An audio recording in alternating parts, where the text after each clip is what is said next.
I discovered the work of Montauk Chia. I read his book, The Multi-Orgasmic Man, and just, it blew my mind. He's talking about men being able to have orgasms without ejaculating, and that excessive ejaculation being a waste of a man's energy, essentially. This orgasmic experience is different. It's a little more subtle. It's like a state that you simply enter into rather than like this big explosive thing that only lasts 5 seconds. So can you do that multiple times? Oh yeah, you can do it over and over and over, as much as you want.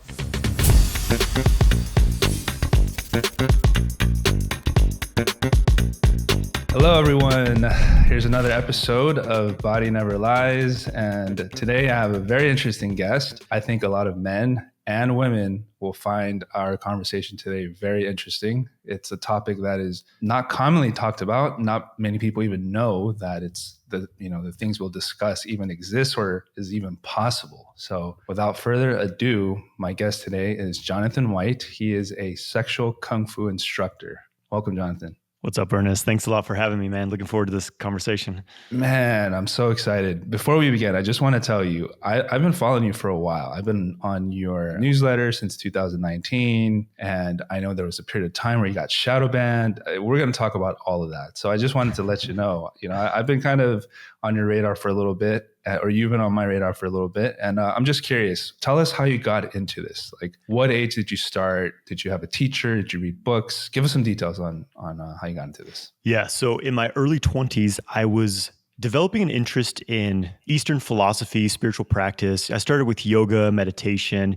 I was at the space where I was just kind of struggling in life and was looking for deeper answers. And specifically, I had a thing going on my shoulder because I was a full-time musician at the time. And it was like affecting my guitar playing. Like, man, what's going on here? And someone recommended yoga to me. And this completely changed my life, getting into this practice of like getting deeper connected with my body and like studying kind of the Eastern philosophy.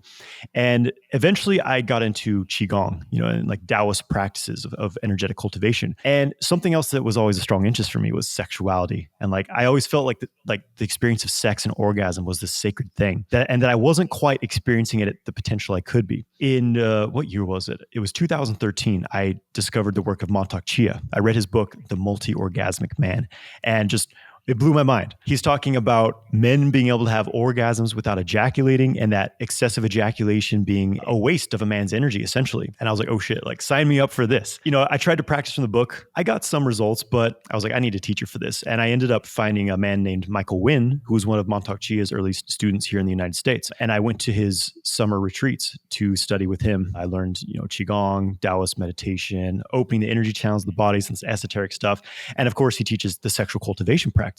And it completely changed my life, like going through this work, developing this deeper, very conscious connection to my sexuality and my sexual energy and being able to channel that into my life. I mean, first of all, being able to really like experience the maximum potential in the bedroom, like the deepest enjoyment from sex, having control over ejaculation, having multiple non-ejaculatory orgasms. That was amazing, but it also affected every other aspect of my life too.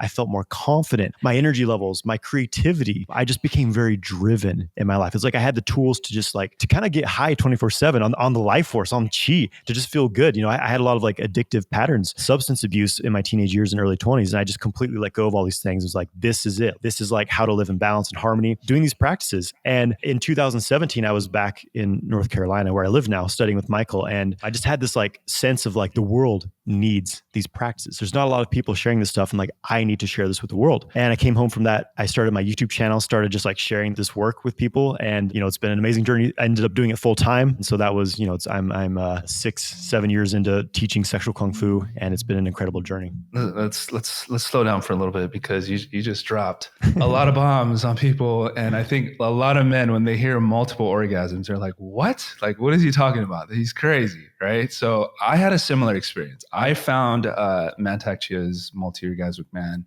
when I was 16. And the title immediately caught my attention because I'm like, wait, what? Because at that age, I was barely discovering that women could have multi-orgasms, right? So that in and of itself was like mind-blowing to me. And then now there's a book saying that men can too. So what's this about? And I started reading the book.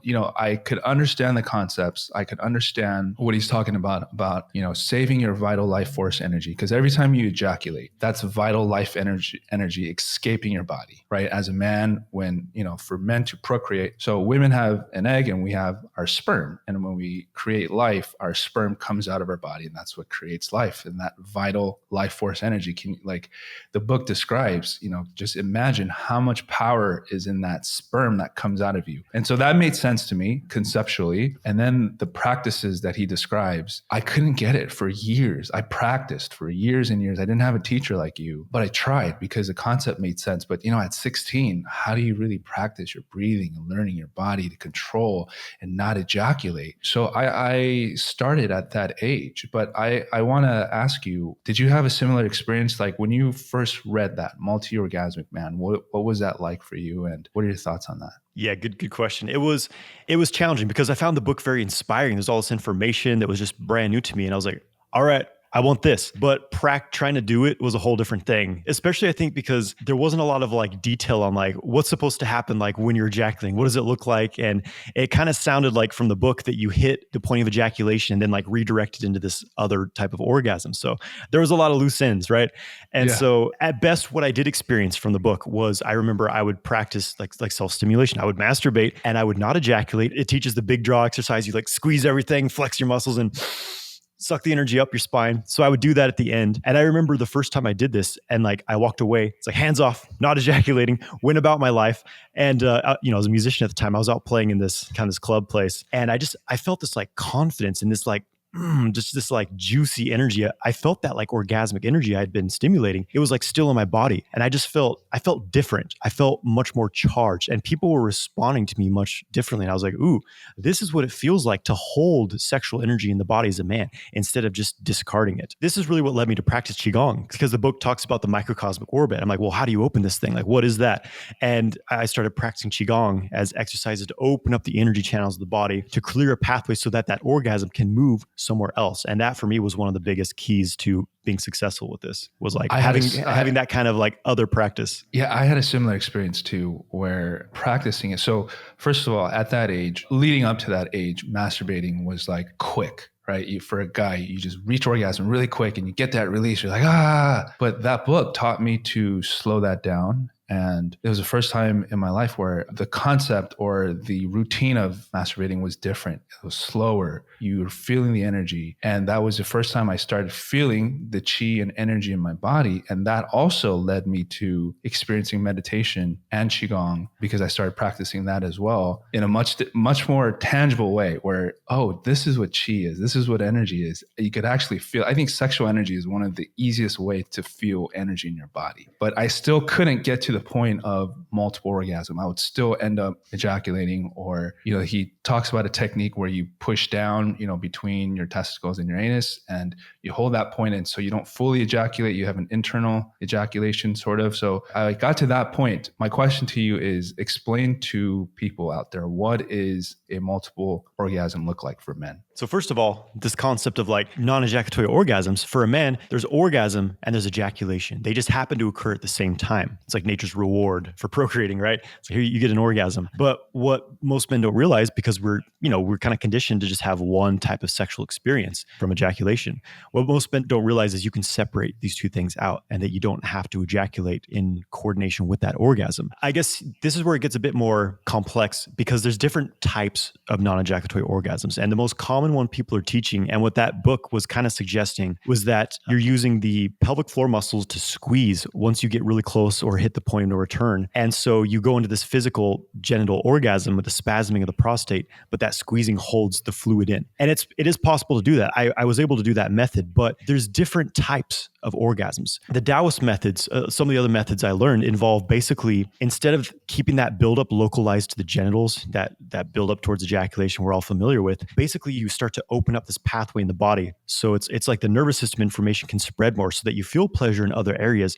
And that buildup becomes dispersed through your whole body so that instead of just this kind of constricted, tense buildup in the genitals, it's a full body buildup of enhanced pleasure. And that is a very different experience experience than ejaculating, which is why it's difficult for a lot of men. Like it was difficult for me for a long time. And it sounds like, you had some challenges as well, experiencing it, because I was looking for this, just like basically having an ejaculation minus the fluid coming out. But this orgasmic experience is different. It's a little more subtle. It's like a state that you simply enter into. And it's about sustaining that state rather than like this big explosive thing that only lasts, 5 seconds. So can you do that multiple times? Oh yeah. You can do it over and over and over, as much as you want. Because this is the thing is, as men, we tend to develop this stress and tension response to sexual stimulation. This is one of the, the main cause of premature ejaculation.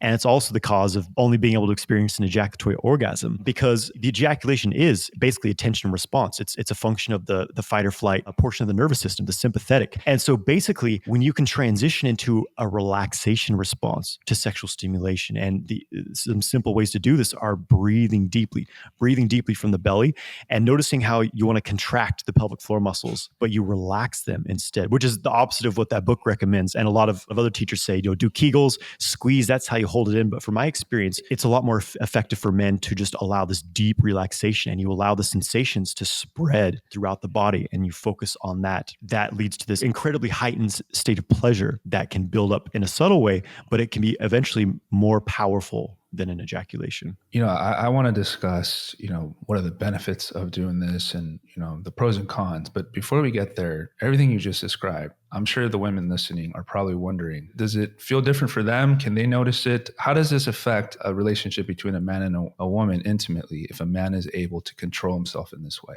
Well, it definitely changes things, because the common dynamic of sex between a man and a woman is that the duration of sex is basically limited by when a man is going to ejaculate, whereas that's usually the end of sex. It's like the man's ejaculated, that's it. We got to stop now. And for some men, that may only be a couple minutes. And so basically, when that's no longer the case, when you are not limited to only having ejaculatory orgasms, but you can have these multiple non-ejaculatory orgasms, like my practice evolved to where I preferred not to ejaculate and would rarely ejaculate. And so that means that sex can go on and on and on. And this tends to actually even out this gap that there often is between men and women, where women are sexually unsatisfied because the man can only last a few minutes before ejaculating. A lot of men tend to, I definitely had this. I had a very goal-oriented approach to sex, where it was really just about getting to the point of ejaculation. And I was just like rushing there, missing out on this whole other level of pleasure I could be experiencing. And then once I hit the ejaculation, it was kind of disappointing. It's like, what's now? I can't continue. So it totally changes the dynamic. And I feel that it helps the man's sexual response become a little more like a woman's, which is this vast multi-orgasmic capacity. Wow. I like how you expressed that. It definitely changed my whole perspective on this too, because for me, certainly sex and intimacy was very goal oriented. It was about me getting my orgasm through a woman, me wanting to reach orgasm. But once I started doing this practice, it was no longer about me. It was more about her. It doesn't mean that I was only focused on her pleasure, but it was no longer goal oriented. There was no more like, I need to get to an orgasm. I need to ejaculate. It was more like, how can I be present in this moment while I'm making love to her and feel everything? And by doing that, my focus became more about her, and it was less on me finishing. In fact, it was almost like, can she finish before me? And wow, that's cool that I can do that and not, be embarrassed that it didn't last very long. And so my whole perspective changed. But it's interesting because a lot of women have been sort of trained to stop when the man stops, to stop when the man orgasms. So I've had partners where they question themselves when they said, wait, you're not going to ejaculate? And I said, no, I don't need to. And they felt maybe inadequate, or they felt they didn't pleasure me enough. And I was like, wait, why? Why are you so worried about that? Didn't you have a good experience with me? Did you have something similar to that while you were doing this practice? And I like the point you mentioned about like you become more in tune to like your partner, what's happening between you and your partner, instead of just feeling what's happening within yourself. That's another thing, is you become much more sensitive to this dynamic between you, and it becomes this dance of building up pleasure and exchanging energy. And I did experience a bit of the like where the woman feels like, oh, well, how is it really satisfying for you if you're not ejaculating? And so there was definitely, I always had to explain kind of the deeper part of the practice. And I had one partner who really wanted me to ejaculate. So it almost became this challenge for me, like, well, if you really want it, you got to get it. You know what I mean? So I had to stay on my game. But, for example, my current partner I've been with for 7 years, I remember when things got intimate, I told her, hey, like, I don't ejaculate, at least not frequently. It's part of my practice. Doesn't mean I'm not experiencing pleasure. I'm able to have orgasms without ejaculating. And at first she's like, okay, that's kind of weird. Do you have like a medical condition? But my experience has been once the women experience what it's like to be like with a man who has basically, again, sex is not limited by an ejaculation. Like, it can go for hours if you want. They tend to really enjoy that because he's ready to go 24/7. It can really fuel the passion. And plus, after sex, you don't just like want to roll over and fall asleep. You want to have like deep conversation. You feel deeply, intimately connected. You have this powerful glow. Do you think it also enhances their sexual experience if they're sensitive enough to feel your sexual energy, so to say? I think so, because part of these practices are you are circulating your energy, so you're absorbing your partner's energy and you're consciously giving her your energy. Because an ejaculation, it is a release of energy. It's like if you want to give someone apples, do you tear out the whole tree and give them the tree? It's like no, you pick the fruit. So it's like you're still able to kind of give them that fruit of your sexual energy, that masculine yang energy, by exchanging it consciously instead of just ejaculating and kind of ripping out your whole tree. So it allows for more kind of delicate connection, as well as I feel like a much more intimate exchange. I just noticed once I started doing this conscious sexual practice, it just like brought me into deep, intimate depths with my partner very quickly. And some of the orgasmic experiences are mind blowing. Like I've had these experiences of like universal orgasm where my consciousness is like blowing out of my body, and like it gets quite psychedelic. It's incredibly powerful. Wow, that man. So reading Mantak's book, there was a diagram that he had of a man and a woman when they're making love and their energies are circulating together as one. And that diagram really blew my mind. And that diagram really inspired me to do this practice, not just for myself, but wow, I want to find a partner who can also do this practice and for us to circulate our energy together and experience that. That diagram and that concept just intuitively felt like, wow, that would be amazing. So I guess my question to you is, does your partner practice this? Can she circulate her energy? And is that how you guys had that experience? And did she also have that experience? Yes. So, well, yes, she practices as well. She got into these practices after meeting me. It's like, well, there's something to this. Something's going on here. And she teaches a bit of the women's practices herself now. But with those types of experiences, sometimes it's when we're both consciously cultivating together. Like sometimes the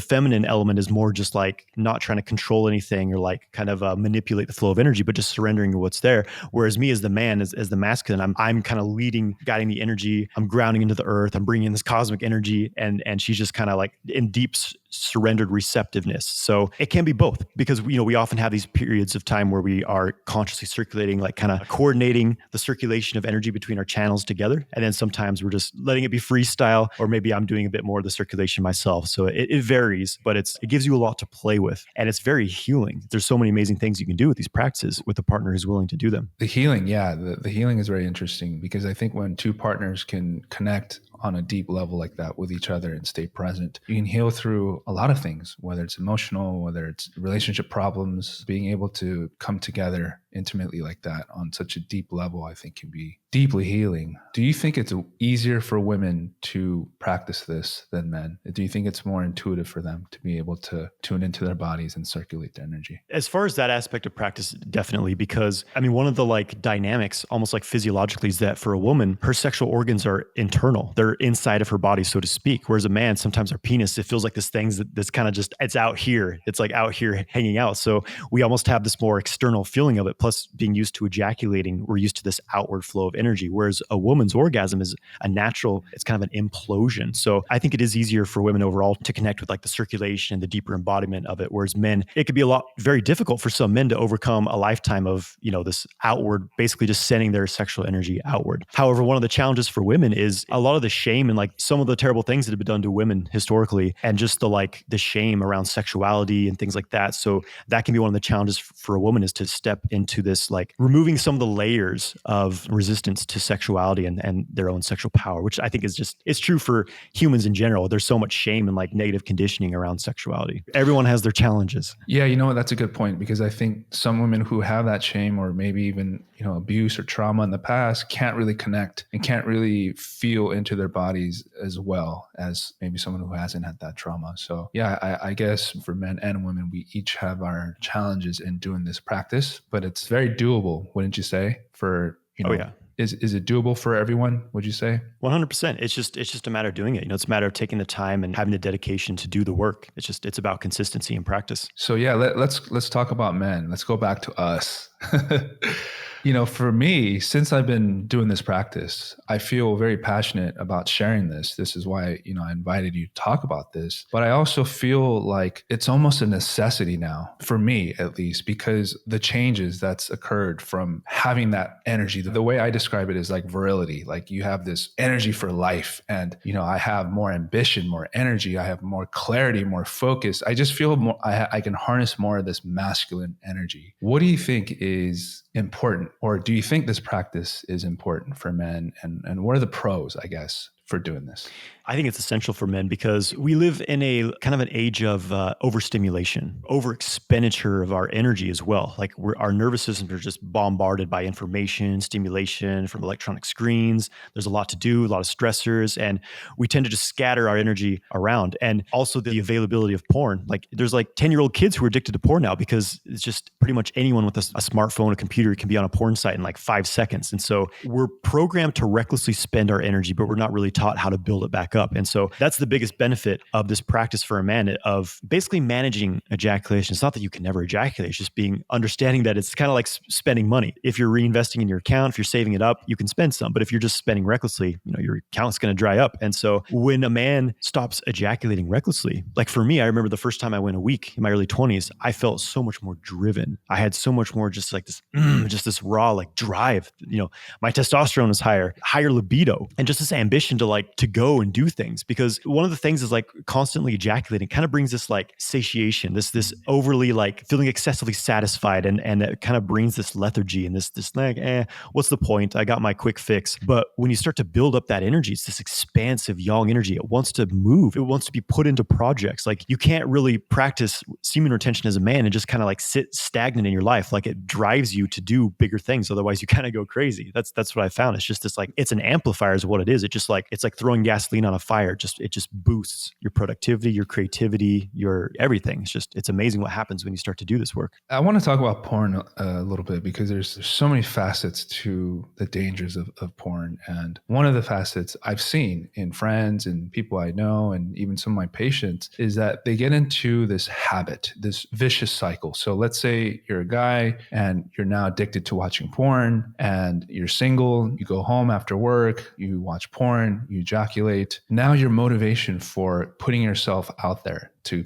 go on dates or meeting women. Because if you go out and you try to talk to a woman, there's a risk involved. If it's a nightlife setting and you have to throw yourself out there, and it's a risk. You got to have that energy and that motivation. But what happens is, because you're so used to getting that quick fix or the ejaculation, you lose that motivation, you lose the drive. And so you kind of just give up, kind of like, I don't want to go talk to her. Or you try, but it's half-hearted. You don't have the same type of juice or energy. And when you do approach a woman, it's lackluster. She can sense sort of subconsciously that there's a lack of masculine energy in you when you talk to her. So you get rejected. So what do? You go home and you watch porn and then you ejaculate, and you get caught in this vicious cycle. Have you seen that before? Oh, 100%. I mean, I was in it. I was jerking off to porn every day from like age like 13, 14 until like 22 or something like that. And definitely it destroys your motivation. Like I was very timid. I was very shy. I had a lot of like social anxiety. And looking back, like that only developed around the time that I started jerking off to porn. And so it wreaks havoc on your dopamine receptors and like your motivation. It programs you just to seek instant gratification outlets. Like obviously porn, every time you click on a new video, you're getting another dopamine hit, and it just fries your dopamine circuits. When you're not looking at porn, you feel depressed, you feel low. So you either go back to porn or like you do other things to get that dopamine release, scrolling through social media, playing video games, eating junk food, taking drugs. So it programs you for more addictive behavior. And again, like you said, you don't have your relationship is essentially with this image on a screen. You're never going to get rejected from porn. And so it develops this unhealthy, kind of unnatural sexual relationship to where that's where you're getting your sexual fulfillment. And it also programs men to be very disconnected from their bodies. It tends to program this exaggerated stress response to arousal, contribute to premature ejaculation. It also causes erection issues. Like men in their 20s now have erectile dysfunction, but it's not because they're like physiologically unhealthy.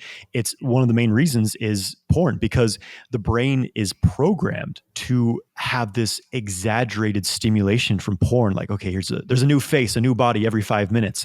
And then they're in a real life situation. It's not that exaggerated stimulation of porn. And the body's like, okay, shut down, arousal response. We're not getting the stimulation we need. So like porn induced erectile dysfunction, they're calling it. You never develop that ability. Like, how do I emotionally connect to a human being? How do I get out of my comfort zone and go talk to a woman? How do I keep myself grounded and present and not just like nervous because I'm used to getting everything I need from a screen? So it really develops all kinds of distortions in your emotional, mental, biological chemistry as well. And I think, in the past, porn addiction and sort of porn is bad for you came from maybe a moral or even a religious standpoint. Whereas now it's deeper than that. It's not just moral or religious. It's physiological. Like you said, the dopamine, the anxiety, the ED, this being able to access something within seconds, like you said, it's new for humans. We've never had this ability in human history. And so there's so many layers to this. And I think for younger men who are, watching this, they need to understand porn addiction is not just a moral thing. This will literally change you mentally, physically, emotionally, and wreak havoc in your life by continuing to do this. That's also why there's been more of this no-fap trend, this abstinence in the Gen Z generation. Do you think that's a trend? Do you think there's enough information on why supporting that trend, I guess you could say? Or what are your thoughts on that? Yeah, I mean, as far as like the nofap thing, I think that there's a lot of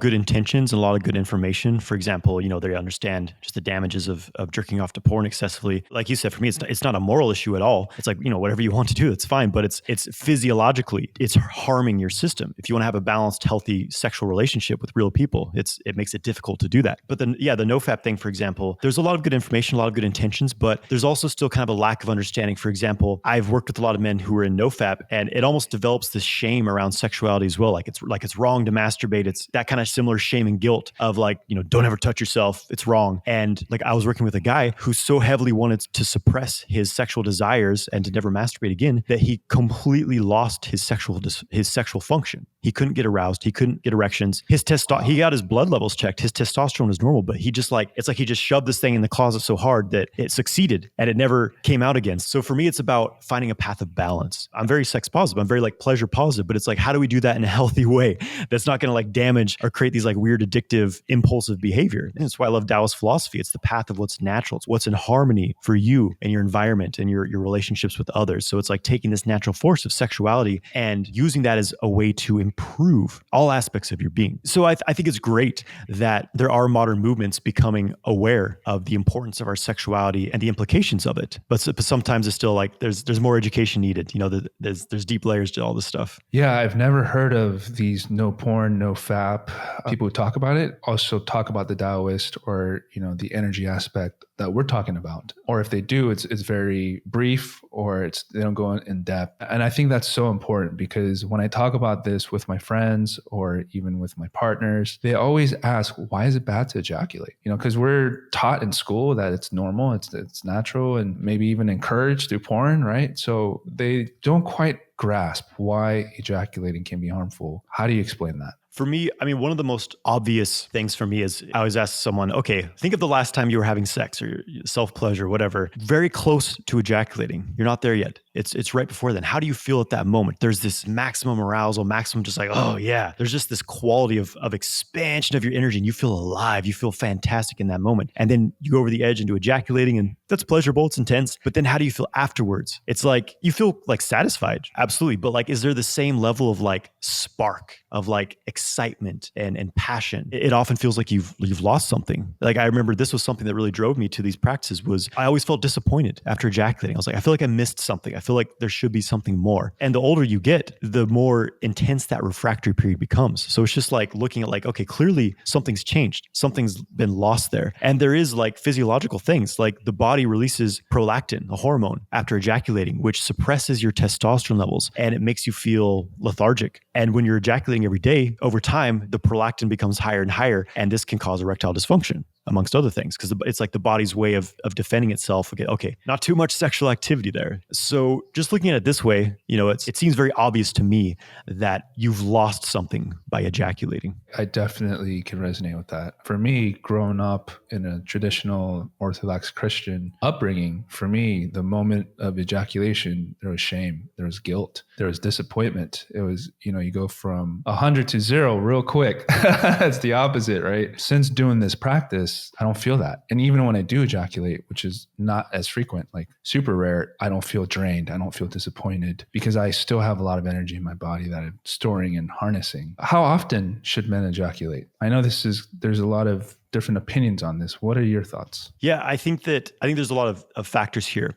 I'm not like a one size fits all approach, but what I usually recommend is like maybe a man listening to this, he's used to ejaculating every day because he's just like, well, I thought that's what I was supposed to do. I recommend going like try 3 or 4 days. Like that's pretty manageable. Like try going 3 or 4 days and just notice how you feel. How do you feel? Do you have more energy? Do you have more drive in your life? Do you have a higher libido? And then once you do that, try going for a week, and then try going for 2 weeks. Try going for a month. Most men don't need to go longer than a month. Like it's kind of like listen to your body type of thing. I also think one of the important things with this is if you're going to practice semen retention for longer periods, that you are doing a lot of the practices, like you're doing breath work, you're doing yogic practices, qigong for me, just like, circulating the energy through your channels. That helps you to adjust to this increase of just like this raw desire, which it can create tension for a lot of people. So when you kind of upgrade your nervous system to handle that, for me, that gives you the highest benefits. In general, my rule is when you're practicing retention, if you feel good, keep going. And if you feel like completely wiped out, just like tanked after an ejaculation, you should probably go for longer. And some of the Taoist teachers, like I think it was Stephen Chang who wrote the Tao of Sexology. He had this formula where it's you take your age and you multiply it by 0.2 and the number you get. So I'm 35 times 0.2, it's about like 6.7 days or something like that. So that means that's number that you get is the minimum number of days you should go between ejaculations. So it means I should go a minimum of a week between ejaculations to have, the best health and energy in your life. I like that formula because in the Taoist books, they talk about the older you get, the length and time should increase in ejaculation. Different books have different, recommendations, but I'm going to try this age times 0.2. That's interesting. But I think, like you said, with anything and everything, moderation, because you don't want to not ejaculate for too long either, because that can also cause issues. Although that's probably the rare population, but we're speaking to the really extreme people, right? They hear something like this and they're like, okay, no ejaculation for the rest of my life. And that can cause, issues too. In general, I guess we can all agree that for most men out there, we could probably do a lot less ejaculating than not. 100%. And then once you do, it actually is much more enjoyable because it's not just like, this is another thing I noticed was like when I was ejaculating every day, it just wasn't that impressive of an orgasm.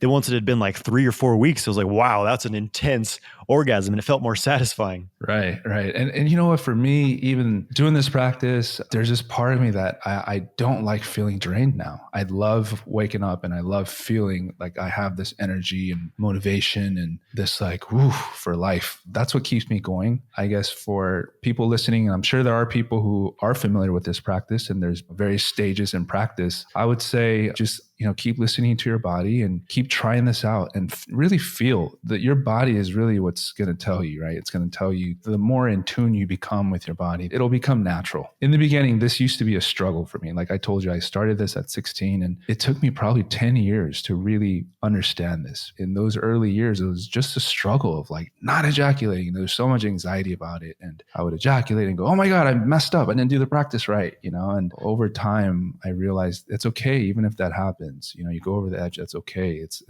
the point is not to get this perfect. The point is learn your body and learn to become more in tune with your body and then see how the proof is in the pudding. See how that affects your life. See how you feel. See, like you said, you would go and feel more confident and people would subconsciously somehow listen to you more or respect you more when you have more energy in your body. 100%. It's a process. It's organic. So what is your lifestyle like? What are your practices? What do you do? I really gravitate towards the Taoist practice. I'm a Qi junkie. I do Qigong, Tai Chi, Xingyi Bagua, some of the internal martial arts. I also practice Taoist internal alchemy, Neigong practices. I'll practice for 3 hours a day easily. I'm hooked on this stuff because I love it. And that's kind of the foundation of my practice. I lift weights. I go to the gym 3 times a week, do physical exercise. I do martial arts. I go to Taekwondo, go spar with people. So I'm very physically active. I like to get out in nature, walk around and things like that. So I'm really about like discipline and like just that path of like, I'm doing something every day to make myself a little bit better. I just love that path of Kung Fu really, which is skill attained over a consistent period of training. And so I try to really live that. And one of the things that really I gravitated towards Qigong was like how much it changes your internal state. Like I found myself able to like clear negative emotions, really like get myself out of like, negative thought loops, just feel good, feel energized, feel like open to life. Like that feeling of being a child where there's just this like exuberance, this joy for life.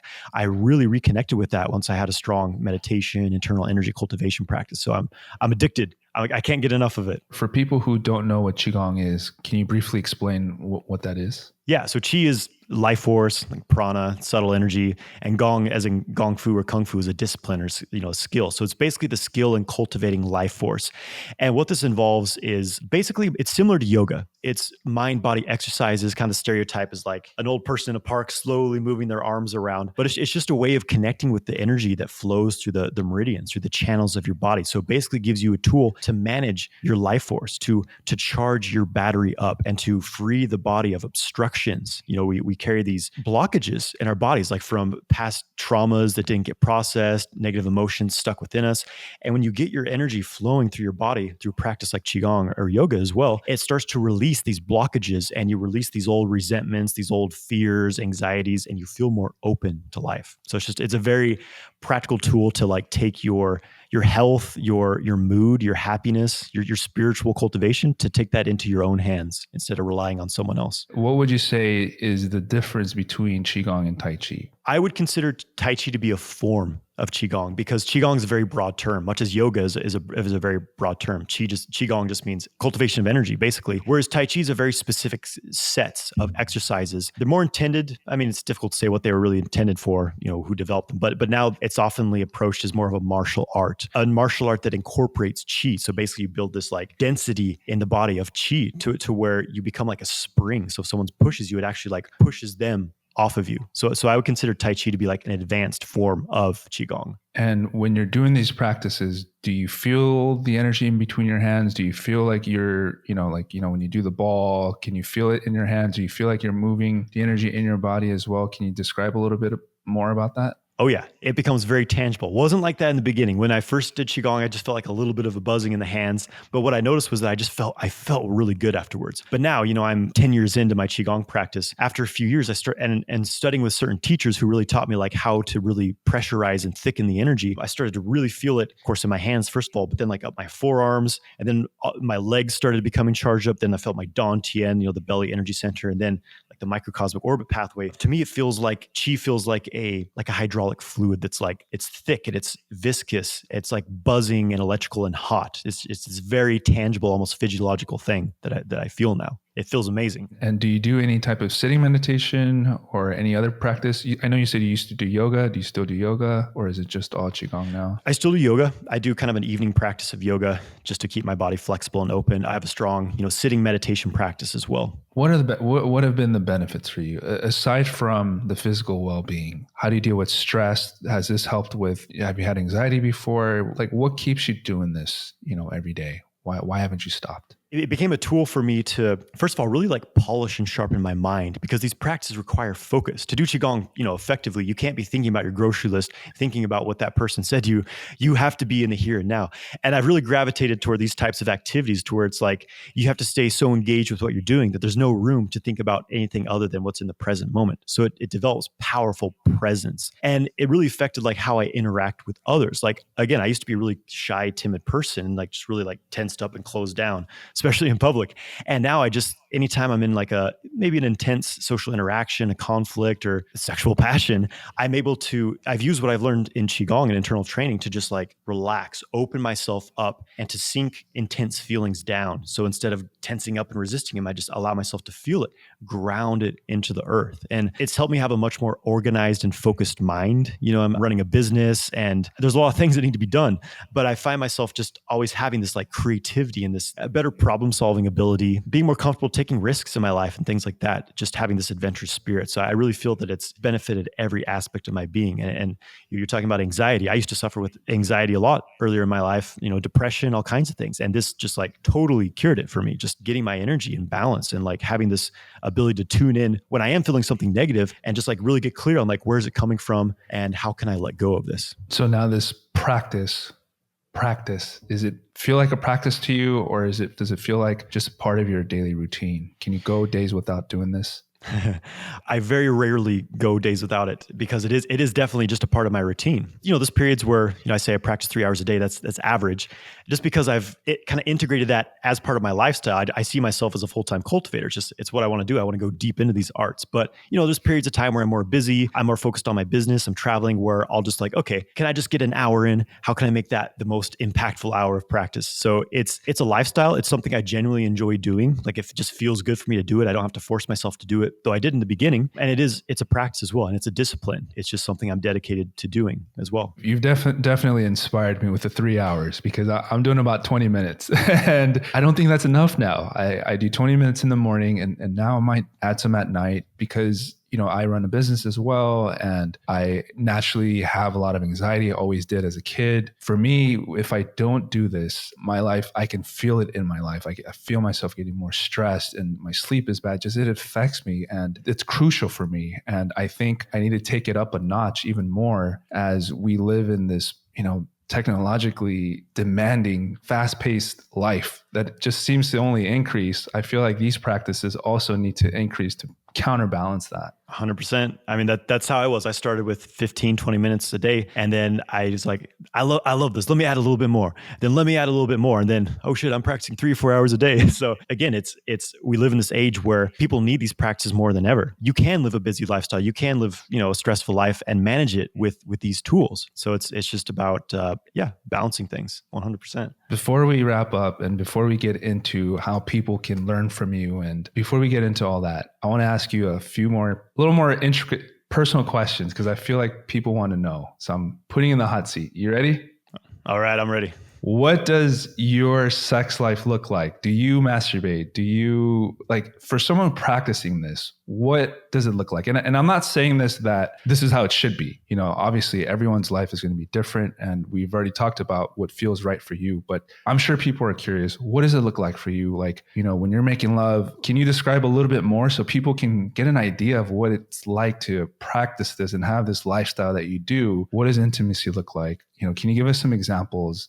Not just in the bedroom, but connection with your partner, et cetera, et cetera. All right. This is a great question. So I have an amazing relationship with my wife. We got married a couple of years ago. We've been together for 7 years and we have a great sex life as well. And I will say it's had its ups and downs. A big thing for me a couple of years ago was really learning about polarity and the ways that I wasn't in my masculine. And that led us to really study this work of like for me, how can I really be in my masculine? How can I take leadership and like kind of have this like raw animalistic primal nature that really attracts my woman? We have this practice we do. So there's different ways. Like sometimes we'll just have a quickie. Although during that I'm integrating the sexual practice. Like for us, to be honest, a quickie is often like 20 or 30 minutes. Whereas like, when we're having a full on session together, it can be hours. And something we do is a formal practice where we sit down and we eye gaze. We sit across from each other and we practice building polarity. Like I'll expand my energy field.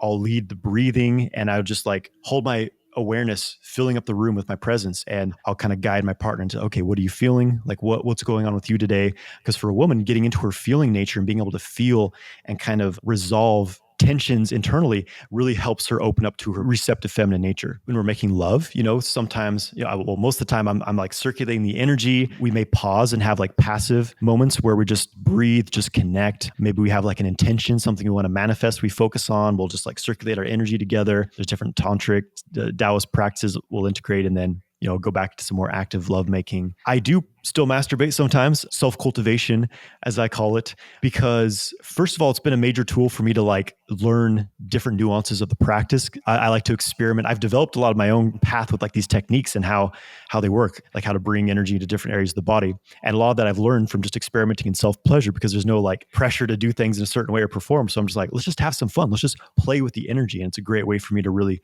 connect with my own body. So I still do that as well. And sometimes we're having sex every day. Sometimes it's a few times a week. Yeah, I'm really about like quality over quantity. So there's ups and downs, and I think we've really gotten good at just understanding because we live together. We spend a lot of time around each other. So we've really gotten good at noticing when we're stepping out of like being lovers and kind of starting to feel more like roommates. And when that's happening, we do our practice and really like, okay, how can we step back in to support each other? Maybe we need some time apart. Maybe we just need to like do this polarity practice. So it's an ongoing journey. That's amazing.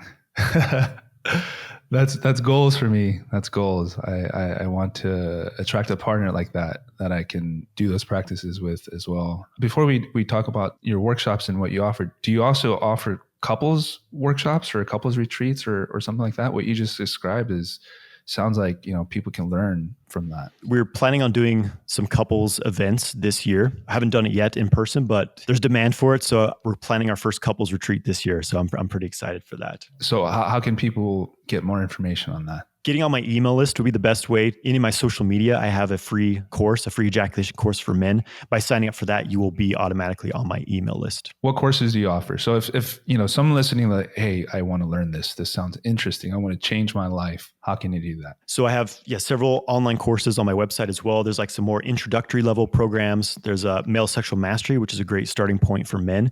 Then there's more in-depth advanced programs, multi-orgasmic man being one. And there's my newest program is called the Sex God, which is really about like masculine sexual embodiment. So 1 year, very comprehensive program. So you can find more information about that on my website. And again, if you're on my email list, you'll find out when those are dropping. So are these courses online, videos, in person? Are they in writing? Can you tell us a little bit more? Yeah, so they're pre-recorded video courses online, so you can go through them at your own pace. Some of them incorporate live calls as well, depending on the program that you're in. And there's access to group. I have a private community with lots of men from around the world who are in there, so it's a great space to connect with other men. And I also do some in-person workshops and retreats. I'm going to be doing some men's retreats, some sexual kung fu workshops, and that couples retreat as well this year. Awesome. Where can we find you? What's your website? What's your social media handles? What platforms are you on? Plug us in, please. All right. My website is JonathanWhiteLifestyle.com. Jonathan with an H, John. Find me on YouTube, Sexual Kung Fu. Find me on Instagram, Johnathan White, SKF. Yeah. And just look up Johnathan White, Sexual Kung Fu. You'll find me. Jonathan with an H, John. And you're not shadow banned no more, right? No, I'm currently not banned on Instagram. So we forgot to talk about that briefly. Tell us what happened. Why did you get shadow banned? Well, my account got taken down. It's happened several times, but it was about a year ago. My Instagram got taken down, and it was down for like 6 months or something like that. They said violated community guidelines, which, technically looking at their guidelines, I didn't do. I mean, there's naked girls on Instagram, and they're taking down my like educational sexual material. So it's like, I don't know exactly what the deal is, but it's back now, at least. They really cracked down on like sexual words and things. So like we have to talk in code and there's some censorship around it. It is what it is. Got it. Yeah, I thought you were gone for good, but I'm so glad you're back. And hey, thanks again. This was really informative for myself as well. Fun, inspiring, motivating. Hopefully this, excites people who are watching this to maybe change their perspective and maybe change their life. Thanks again. And we'll talk again. Love to have you on again. All right. Thanks for having me, Ernest. Great conversation. Great connecting with you, man. Yeah. Hey, likewise. Peace. Peace.